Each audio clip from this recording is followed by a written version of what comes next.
Bienvenido, buscador de la verdad.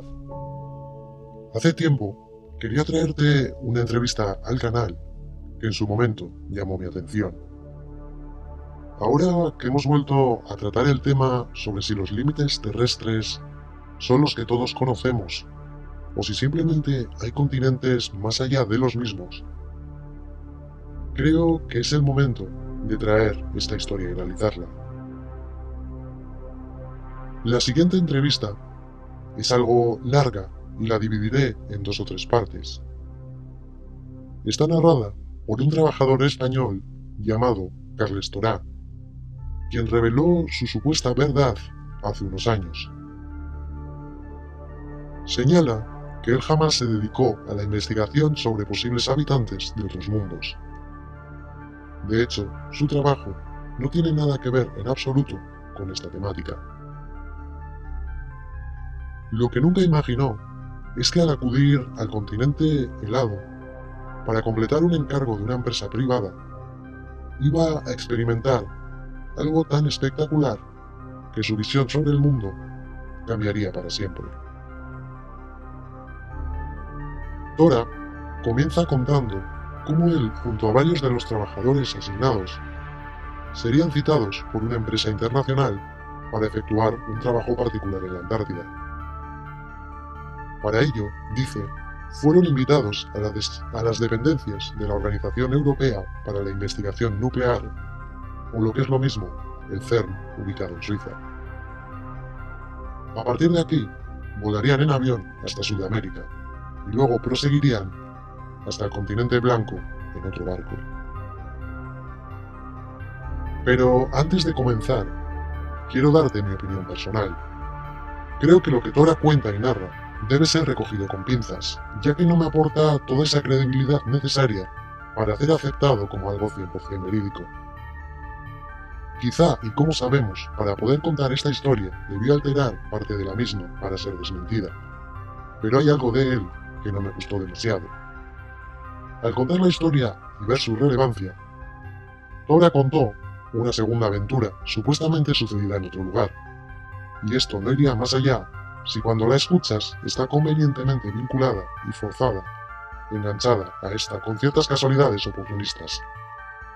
Es por ello que quiero traerte lo que para mí es su verdad, y puede que lo sea o no, pero es interesante escucharla, al menos cuando ya has atendido historias como la de Olaf Jansen, el almirante Berg o la misma historia nazi.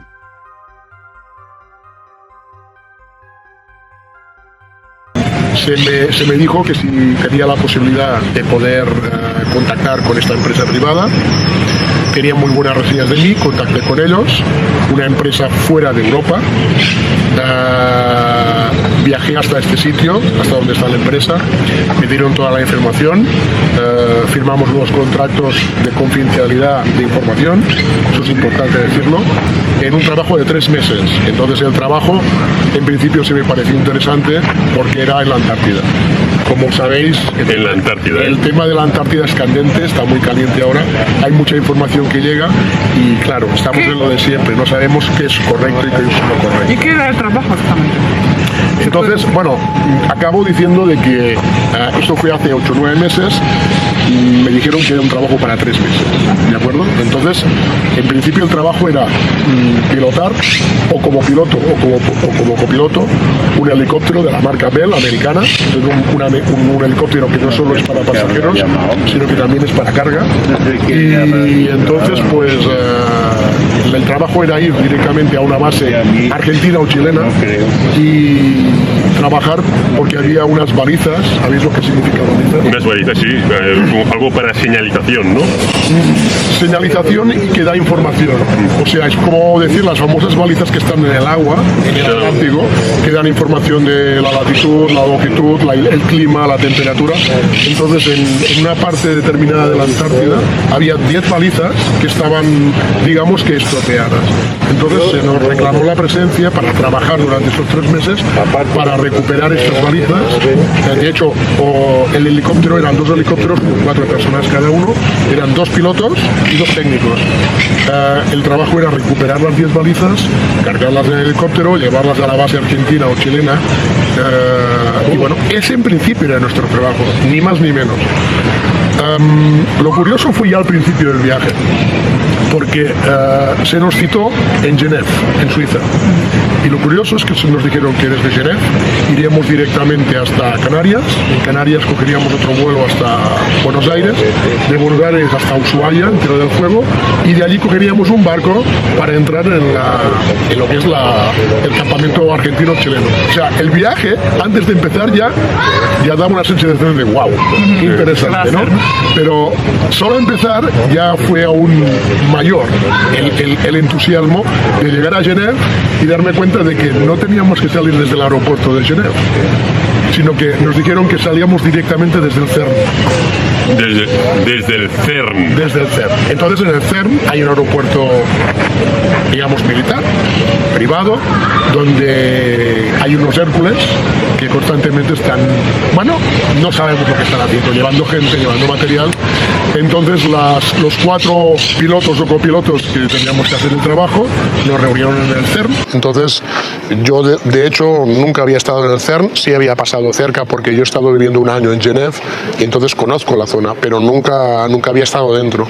Entonces tuvimos que firmar unos documentos otra vez, evidentemente pues todo lo que veas pues... Confidencialidad. Totalmente. ¿Con un límite de tiempo, de años o...? No, los 3 meses. ¿Solo 3 meses? El trabajo. Entonces, de todas maneras no vimos nada que no se pudiera contar, porque cuando llegamos allí nos hicieron un pequeño paseo por las instalaciones, entramos a ver el tubo de partículas, vi una pequeña sala y bueno, un suizo, un científico suizo muy amable nos hizo una pequeña explicación, pero bueno, lo que todo el mundo sabe, o sea, nada extraordinario. Para mí lo fabuloso fue poder entrar y decir, ostras, he estado en el CERN, existe el CERN, es de verdad, ¿no? Y bueno, eso fue muy interesante. Lo que ya no entiendo tanto es por qué tuvimos que salir del CERN, pero bueno, eso también ya es un tema privado de la empresa que seguramente pues está relacionada con a saber quién. Pero bueno, ese no es nuestro problema, ni yo podía preguntarlo, ni era mi trabajo, ¿no?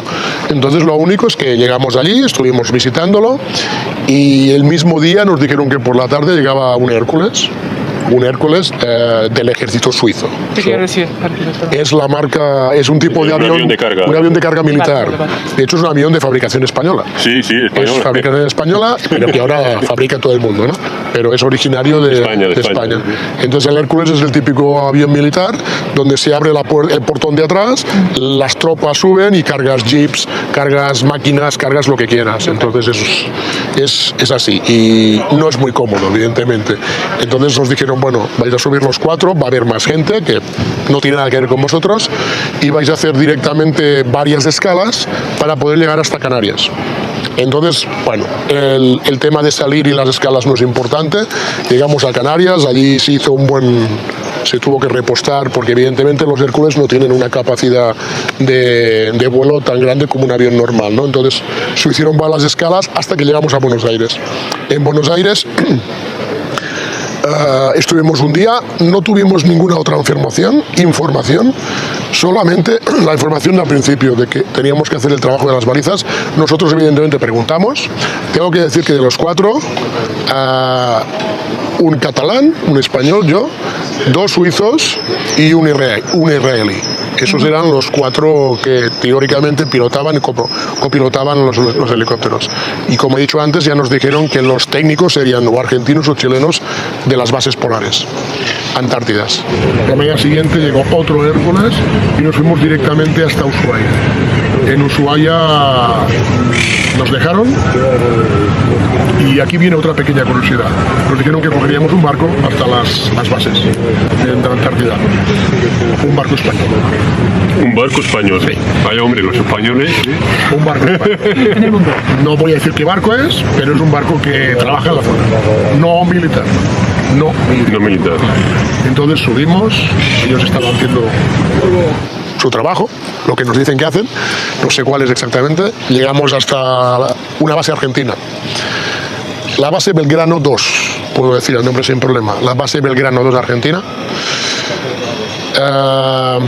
Tuvimos tan mala suerte que Se dijo que tendríamos una semana complicada con grandes tormentas.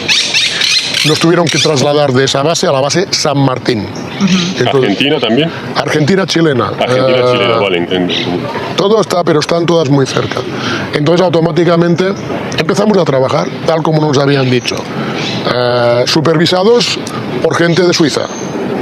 Detrás de la gente de Suiza había tanto la empresa que nos había contratado como otro tipo de gente que no sabemos quiénes eran. Pero había más cosas detrás de lo que realmente es simplemente la empresa, ¿no? Que tú, o sea, es decir, tú haces tu trabajo, pero no haces preguntas. No, es que cuando firmas el contrato ya te dicen que Vale, no, que tú no hablas mucho, no pilota preguntes. no abres la boca. Exactamente. Ve, no es la primera vez que hago un trabajo con esta gente, entonces sé cómo funcionan, por lo tanto no hay problema. Claro, tú haces Yo- tu trabajo Ya está. y ¿Qué piensas que hacen? Mi trabajo no es pensar. En ese momento mi trabajo ¿Pero qué es... piensas? No, sí puedo pensar, pero como tengo la experiencia de 20 años trabajando con este tipo de gente, he aprendido que cuando tengo que hacer un tema de estos, no tengo que pensar.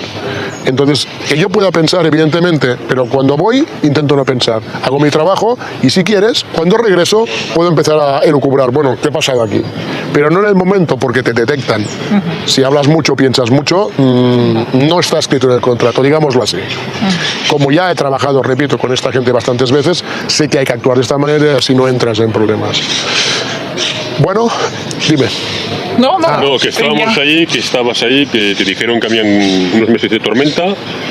Nos trasladamos a la otra base, en San Martín, y bien, estaba mejor para trabajar, y entonces nos dieron 9 coordenadas. Nos dijeron que había 10 balizas y nos dieron 9 coordenadas. Las coordenadas, pues no eran coordenadas que estaban muy lejos desde la base. Por decirlo de alguna manera, la más lejana estaba solo a 98 kilómetros. Entonces era un trabajo teóricamente fácil, y de hecho lo fue. Cada baliza nos llevaba unos 4 días de trabajo, entre preparar, viajar, llegar al sitio, montar una pequeña cabaña, un día o un día y medio para desmontar, mirar, coger material, bueno, 4 días por baliza. Empezamos la primera, bueno, un detalle, éramos 2 helicópteros, pero siempre era uno que trabajaba y el otro, digamos, detrás, como un poco salvaguardando por si había algún problema. De hecho, siempre había un grupo trabajando y el otro en reserva, por decirlo de alguna manera. ¿Vale? Eso significa que alguna vez me tocó a mí estar trabajando y otra vez me tocó estar en reserva. Lo mismo que alguna vez me tocó a mí pilotar y alguna otra vez me tocó a mí ir de copiloto. Eso es la manera de trabajar esta gente. Bien, hasta aquí todo es normal. Ya. Bueno, más o menos. Entre comillas. Entre comillas. El CERN. Pero ya quería preguntar, ok, entonces ¿en qué momento esto ya se empieza? Vale, entonces el tema es que, como os he dicho al principio, nos dijeron que eran 10 balizas y nos dieron información de 9. Nadie preguntó. Todo el mundo dijo, bueno, supongo que cuando llegue el momento nos dará la información de la 10ª. ¿Por qué no nos lo han dado antes? No preguntamos. Acabamos la 9ª. Esto nos llevó prácticamente un mes y medio, porque también vino más mal tiempo, tuvimos que parar días. Bueno, estuvimos aproximadamente un mes y medio. Esto no me cuadró, porque yo dije, bueno, está claro que este trabajo está muy medido por tiempo y esta gente es profesional. ¿Por qué nos hacen un contrato de 3 meses si en un mes y medio hemos acabado? Nos falta una baliza. Aquí sí que yo pensé, qué raro. ¿Qué pasará con la 10ª baliza? Que no nos dicen nada. ¿Será más trabajo? ¿Una baliza nos va a llevar un mes? Bueno, pues igual sí, igual está a 1000 kilómetros. Bueno, no sé, te preguntas 1000 cosas. Entonces, cuando llega el momento en que acabas la 9ª baliza, se nos dice cuando regresamos tal y cual, que tendremos una semana para todas las piezas de las 9 balizas que se han arreglado, volverlas a llevar a cada baliza para sustituirlas y que empiecen a funcionar. Y esto nos llevó prácticamente 2 semanas más. ¿Vale? Nos llevó 2 semanas más. A partir de aquí terminamos. Esto lo paso rápido porque realmente no tiene más secretos. Entonces, bueno, acabamos las 9 balizas, acabamos de hacer el cambio de repuestos y cuando acabamos todo esto nos dicen que a la mañana siguiente reunión, todos juntos para hablar de la 10ª baliza. Bien, y aquí empieza, como digo ya, la juerga. Aquí empieza lo bueno y aquí empezarán seguro vuestras preguntas. Segurísimo. Vamos. ¿Vamos allá? Vamos allá, chicos. Vamos allá. Llega la mañana siguiente y ahora es cuando se pone bueno. Ok. Tenemos la reunión y nos dicen, bien, habéis hecho muy bien vuestro trabajo, nos queda la 10ª baliza. La 10ª baliza tiene un pequeño problema. Resulta Y volvieron a recalcar, por favor, yo os comento, pero no expliquéis. Era un comandante. Estábamos hablando con militares, no argentinos y no chilenos. Y no españoles, y no europeos. Bueno, Europeos. Estábamos hablando con militares directamente con un comandante. El comandante, digamos, de la base, pero, repito, no el comandante real, que son argentinos o chilenos, pero el comandante de la misión, por decirlo. Entonces nos dice, bien, hay un pequeño problema con la 10ª baliza. Hay una línea imaginaria a 158 kilómetros saliendo desde esta base en dirección sur. Una línea de 158 kilómetros. La última baliza que arreglasteis, la más lejana, no llegaba a 100 kilómetros. Estaba a 90, 92, 94, 96 kilómetros. Entonces, imaginaros, hay mucho margen hasta llegar a esta línea imaginaria que nos cuentan. Entonces dice, esta línea separa lo que es el mundo real de la zona muerta. Ya decimos, Okay. bien. Pregunta, ¿qué refieres? Hay que empezar a preguntar. Y claro, ¿qué es el mundo Entonces, mundo ¿Y qué es real. una muerta? Vale, no es que la zona muerta sea un mundo irreal, es el mundo real lo mismo. Lo que pasa es que ellos diferencian esta línea que separa un lugar donde tú lo traspasas y nada funciona. Por eso la llaman la zona muerta. ¿Cómo nada funciona? ¿Técnicamente? la Nada, radio, radios, teléfonos, nada. todo lo electrónico, Todo digamos, lo no funciona. electrónico no funciona. Y hay un cambio climático al pasar la raya. Dice, no preguntéis más, os damos información. A partir de aquí, el problema que tenemos es de que esta línea no es fija. Esta línea se mueve, con lo cual cuando ellos colocaron la 10ª baliza, no estaba esta línea. Pasó al otro lado. Estaba la 10ª baliza en un lugar normal, pero esta línea está conectada con unos discos fuera del planeta que, como todo tiene un cierto movimiento, también se desplaza y está conectada entre los discos que están fuera y el centro de la Tierra. ¿Qué discos? ¿A qué refieres? Yo explico de momento la información que Es lo nos que daba. dijeron, ok. Es lo que dijeron. Entonces, discos, vale. Los discos pueden ser satélites. Llegaremos a eso. Vale. Llegaremos. Sigue. Entonces, cuando se instaló la 10ª baliza, estaba en buen territorio. Ahora hay un problema con esa baliza, hay que ir a recuperarla, no a arreglarla, sino que la quieren recuperar, pero tenéis que pasar la línea muerta. Entonces, si la línea muerta está a una distancia de 168 kilómetros, o 180 o 200, lo que sean, la diferencia de la línea muerta a donde está la baliza son 8 kilómetros. Entonces, la baliza 10ª está 8 kilómetros por encima de esa línea muerta. Con lo cual, ahí evidentemente salta la primera pregunta. No fui yo que la hice, pero uno de los otros dijo, entonces, si pasamos esta línea y la baliza está a 8 kilómetros y allí no funciona nada, ¿cómo vamos a llegar? ¿Y cómo la vamos a localizar?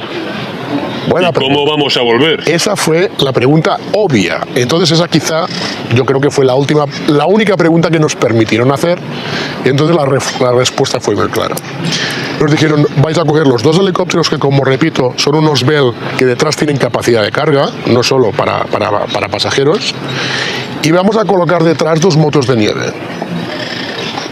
Entonces dice, cuando lleguéis a la zona límite, bajar altitud, muy bajo, porque además nos dijeron que era una zona muy plana, no era una zona para nada montañosa, era como un lago blanco. Bajáis a altitud muy baja, llegáis hasta la línea, no veréis nada, o sea, es una línea imaginaria, no veréis nada.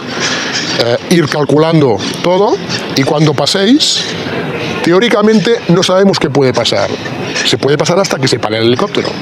Como puede pasar que el helicóptero tire un poco más y se pare más adelante. Entonces, si podéis llegar hasta los 8 kilómetros, llegáis. Si hay algún problema que todo se para, bajáis y sacáis las motos.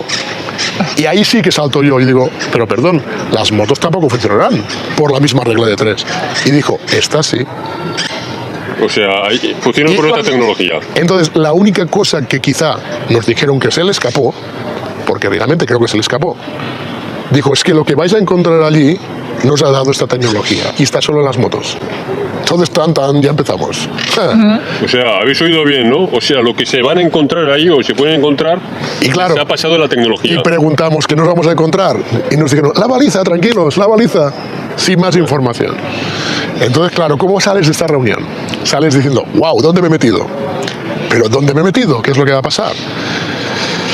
Cuando tú firmas un contrato con este tipo de empresas, como sea tienes que cumplirlo. Entonces, si tienes la idea de abortar en ese momento, no es buena idea. Pero eso se sabe antes de empezar. Entonces no tienes más remedio que decir, bueno, vamos para allá. Vamos para allá porque, bueno, yo repito, como llevo mucho tiempo trabajando con este tipo de empresas, han pasado otras cosas no parecidas, pero similares. Bueno, vamos al grano. No. El día D, el día llegado, preparamos todo el material en los 2 helicópteros y como era una distancia muy larga, nos dijeron que a medio camino nos encontraríamos una especie de pequeña base muy pequeña para reabastecer los helicópteros, porque con esa distancia teníamos que tener más carburante. Entonces todo fue perfecto. Salimos, cogimos un día, el mejor clima lo cogimos ese día.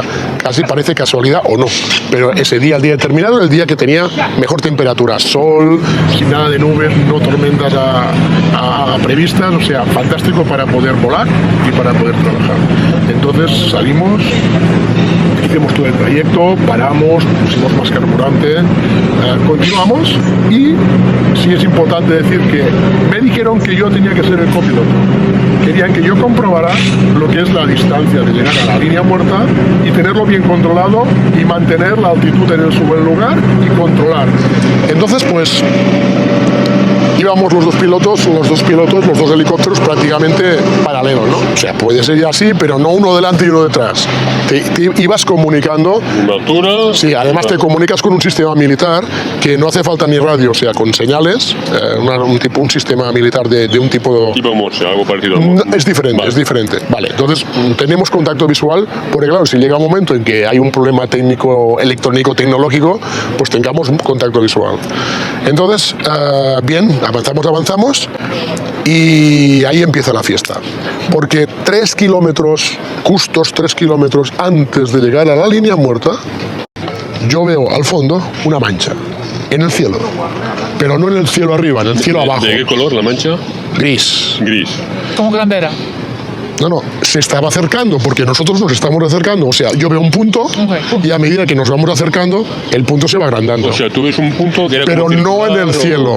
Lo veo tocando casi el suelo, pero sin tocar. Sin tocar el suelo. Sabéis que tanto lo que es el tema del desierto como el tema del hielo, puedes tener reverberancias en la imagen. Un espejismo o algo así. O puede ser, no sé, un obelisco, por decir algo, que está en el suelo, pero que a la distancia tú lo ves flotando.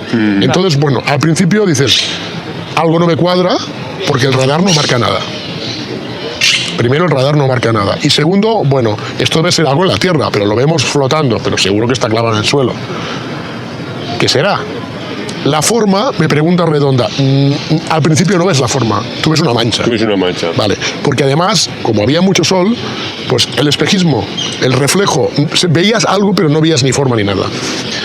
Estábamos aproximadamente a 3 kilómetros de la zona muerta. Llegamos a la zona muerta, justo en el límite, todo iba funcionando. Pero la mancha ya no era tan mancha, ya la teníamos muy cerca. Estaba ¿La mancha estaba dentro de la zona dentro. normal? ¿Dentro? No, ¿Dentro? en zona muerta ya. En la zona Está- muerta. Llegamos a la zona muerta y vemos la mancha adelante. Ok. Entonces, como no sale en el radar y no hay ningún tipo de información, a ojo, haces un cálculo y dices, vale, esto está aproximadamente a unos 5 o 6 kilómetros.